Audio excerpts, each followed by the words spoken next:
গোসলের সময় প্রতিদিন চুল ভেজালে আর না ভেজালে দুইটারই কিছু উপকারিতা ও কিছু ক্ষতি আছে। আমি সহজভাবে বুঝিয়ে দিচ্ছি। প্রতিদিন চুল ভেজালে গোসলের সময় উপকারিতা: পরিষ্কার থাকে, ধুলো, ঘাম, তেল জমে না, তাজা অনুভূতি দেয়, মাথা ঠান্ডা লাগে, বিশেষ করে গরমকালে, চুলকানি কমে, খুশকি বা ঘাম জমে হওয়া চুলকানি দূর হয়।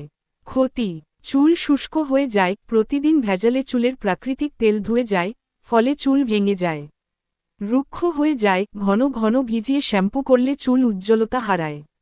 ঠান্ডা জ্বর হতে পারে, বিশেষ করে রাতে গোসল করলে। প্রতিদিন না ভেজালে চুল শুকনা রেখে গোসল।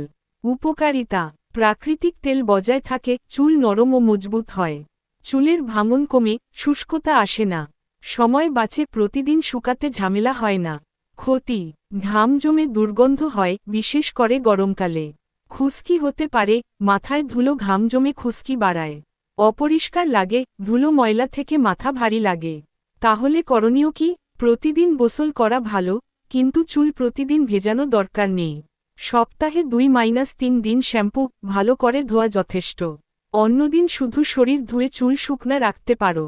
যদি গরম বেশি হয় বা অনেক ঘাম হয়, তবে পানি দিয়ে চুল ভিজিয়ে নিতে পারো, কিন্তু শ্যাম্পু প্রতিদিন করো না।